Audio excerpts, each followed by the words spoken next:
China says it is ready to deepen cooperation with Britain as Prime Minister Keir Starmer visits this week. Starmer is set to meet President Xi Jinping and other senior Chinese leaders.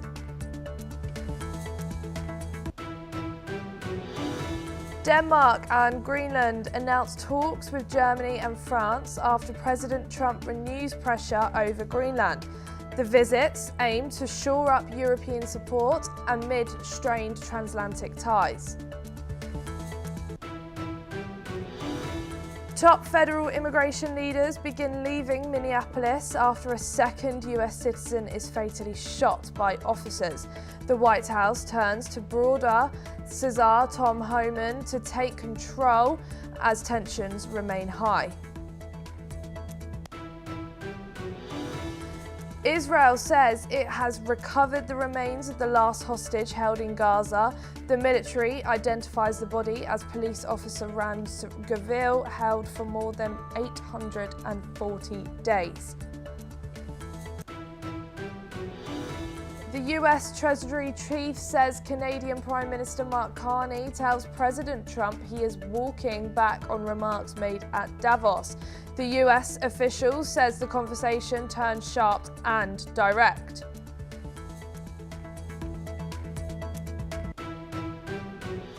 And for your top story this hour, Denmark and Greenland have coordinated with European allies, including Germany and France, to respond to renewed US pressure over Greenland.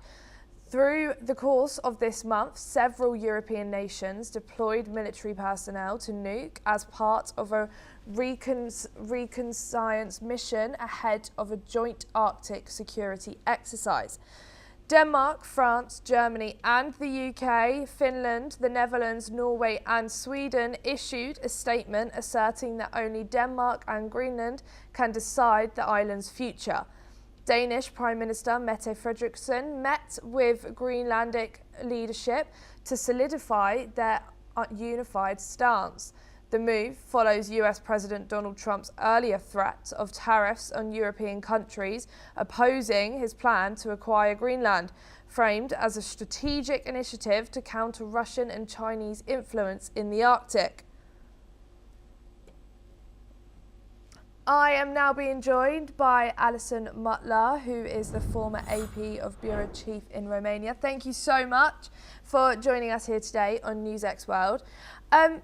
So could this situation change how NATO and European countries work with the US on Arctic security? And if so, how?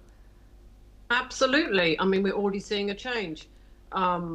Last week or 10 days ago, Donald Trump was threatening tariffs and things were escalating. And then after the Davos World Economic Forum, and talks between Trump and NATO Secretary General Mark Rutte, things calmed down and Trump rolled back his threats of tariffs so that the temperature climbed down a bit. And now the Europeans are scrambling, are trying to come up with a good plan. And Greenland and Denmark, or Denmark and Greenland, are going around the major European capitals. That is, they're going to Germany and they're going to France tomorrow. They're going to Paris meeting Emmanuel Macron, trying to work out a solution to this issue. Now, the problem is we don't actually know the details of the agreement worked out between Mark Rutte, the Secretary General, the Chief of NATO, and Donald Trump. But we do know that Donald Trump won't, he said he won't use force, and also that there'll be no punitive tariffs on European nations. So at the moment, I think that Denmark and Greenland are trying to have a unified response with the powerful European nations, West European nations and other European nations as well, so that they can, that Europe, basically Denmark, backed by Europe, can play a strong role in this new agreement, whatever it may be. We have had some leaked reports about what it might concern, but we're not sure at the moment. But it's very important for Denmark and Greenland to have the support of European allies, European and NATO allies. Yeah. Why do you think they've gone to Germany and France now? Why do you think that's where they've started? Do you think it's because they're seeking support from these partners in response to US pressure over Greenland's future, or what do you think is happening over in those talks? Well, they have to strike while the iron is hot. It's a current issue, and they need to act quickly and decisively. And they also need the support of the strongest NATO and EU allies in Europe. Britain is a strong ally, but it's not a member of the EU. So I think that's why it's a natural step for them to go to Germany and France to seek their support. And the idea is to get a good deal as possible for Denmark. It's clear that the United States will have a bigger footprint in Greenland. They won't own or acquire the island, as Donald Trump says, but there will probably, from what we're hearing, be some military bases with some autonomy around those. And I think Greenland and Denmark want to make sure that they retain control over the Arctic island. And for that, because Denmark is not a big country, they need the support of Europe's strongest allies. Yeah. Thank you so much, Alison Mutler, for joining us. Please don't go too far, as we will come back to you in a bit later.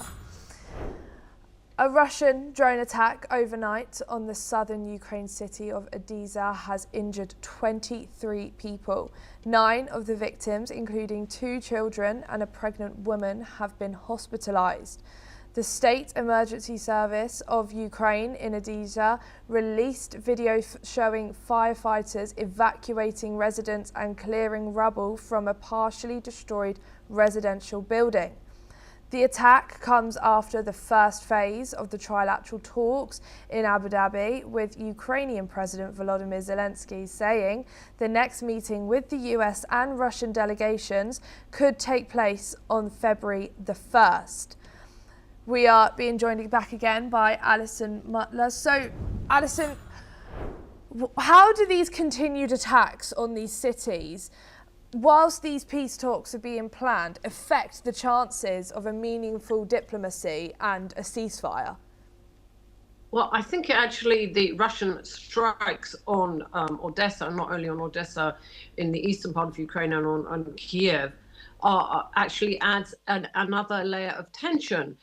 It's Russia signaling that it's unwilling to back down. We're not seeing here a diplomatic or a peaceful Russia, but I think it is Russia trying to strong-arm its way through these peace talks. Russia has shown that it wants its maximalist demands. It wants territory that it has not captured and which Ukraine does not want to cede to Russia.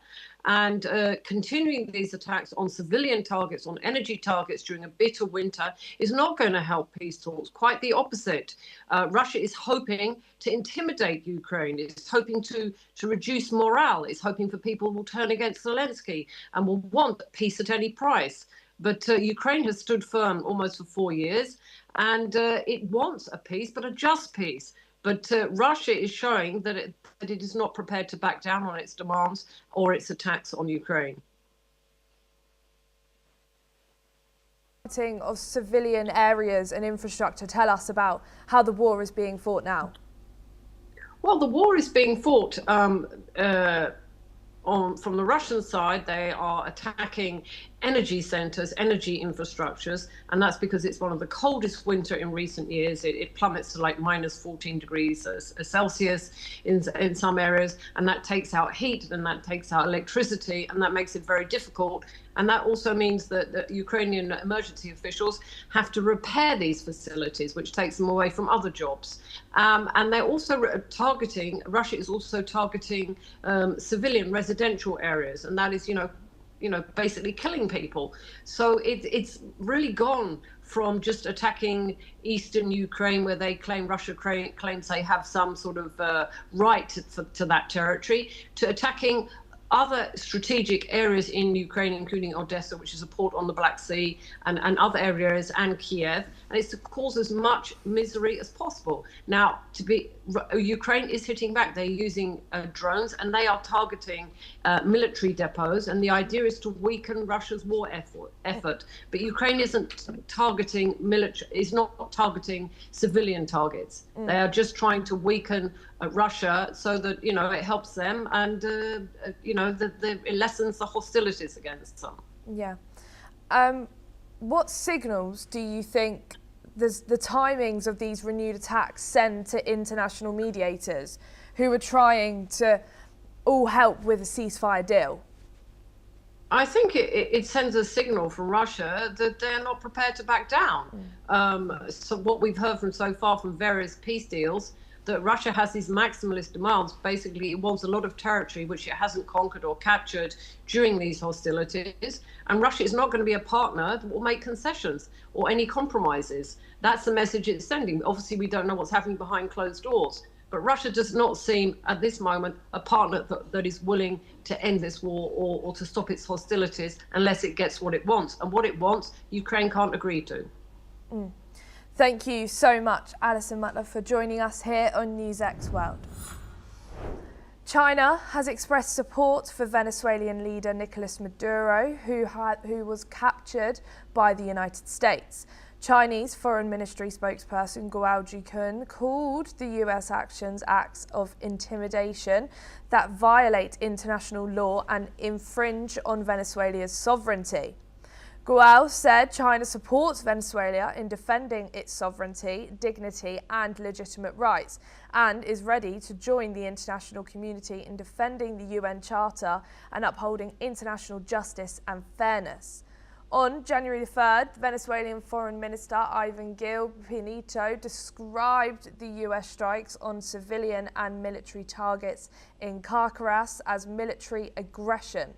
President Donald Trump later confirmed the attacks and announced the capture of Maduro and his wife, who were transported to a detention facility in New York. We are now being joined by Collins Chong-Yu-Keat, a foreign affairs, security and strategy analyst. Thank you so much for joining us here today on NewsX World. So, why do you think China is criticising the US for capturing Nicolas Maduro, and what principle is it trying to defend? Well, it's a continuation of the narrative seeking opportunities by Beijing to frame the actions by Washington as one that is threatening in nature, in the sense of threatening the conventional rules-based order, the one that the U.S. itself is now trying to defend. But Beijing is trying to point out the hypocrisy of what President Trump has been doing in terms of destabilizing the UN Charter. So of course, this is also being seen as trying to galvanize the support from the global South and trying to be seen as the defender of the global South, and to enhance the solidarity and to protect the rights of the nations, especially from the global South. So we have seen how China is trying to project itself as the de facto leader of global South and as the protector of the UN Charter, and trying to frame the US as the one that is trying to destabilize the whole region and the whole world. And this rhetoric has been a reflection of China's stance in terms of also the close ties with Venezuela in terms of economic ties, geopolitical ties also, and Caracas has been one of China's most important partners in Latin America. And now that what President Trump has done is to essentially stop, to halt this linkage, this momentum, and this has forced Beijing to a tighter corner. And of course, also this is also being seen as a continuation of the timeline to frame this as one that is a hypocritical move by Washington, especially the actions by President Trump, and also trying to seize upon this new opening to project China, to elevate the status of China as one that is responsible, that is respectful of the rights of other nations, in light of its own criticisms, in terms of the perspectives and perceptions on China's actions, in terms of also destabilizing the regional peace and stability with the actions on South China Sea, on Taiwan Strait and all that. So this is also being done in parallel to those actions, and trying to project a better image of China, especially in the global South. And we know there's already some tensions between China and the US at the minute. How could China's strong response affect that?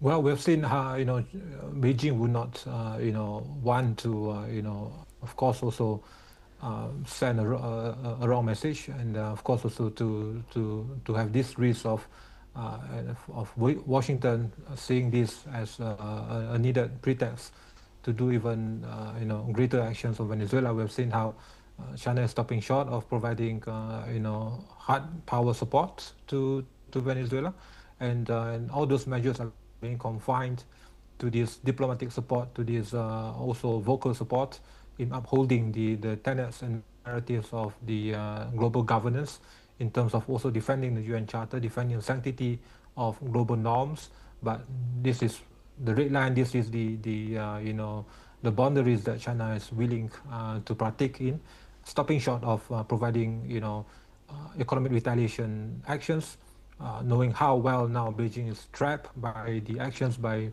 President Trump, starting also from the Biden administration in terms of technology sanctions, tech restrictions, the outflow of capital, outflow of investments, and of course also these various measures in place on tariff, and now that this decoupling measure. So China itself is increasingly trapped, and of course by having greater retaliative actions over Venezuela, I don't think that it's worth it for Beijing to do that. Now that it's trying also to seize upon these new divisions between Washington and close allies, including with Europe. And we've seen how China also is now trying to position itself closer with Canada, with South Korea, with the UK, as in light with what has happened recently in the case of Greenland and the European division over that. So of course also now China is trying to build this in parallel, and Venezuela is just another process in the whole timeline. Thank you so much, Colin Strong-Ukit, for joining us here on NewsX World. Verified videos emerging from Iran shows bodies piled up in hospitals, snipers on rooftops, and protesters destroying CCTV cameras amid a severe crackdown. The footage, dated 8th and 9th of January, follows calls for nationwide demonstrations and appears to capture the deadliest nights for protesters so far.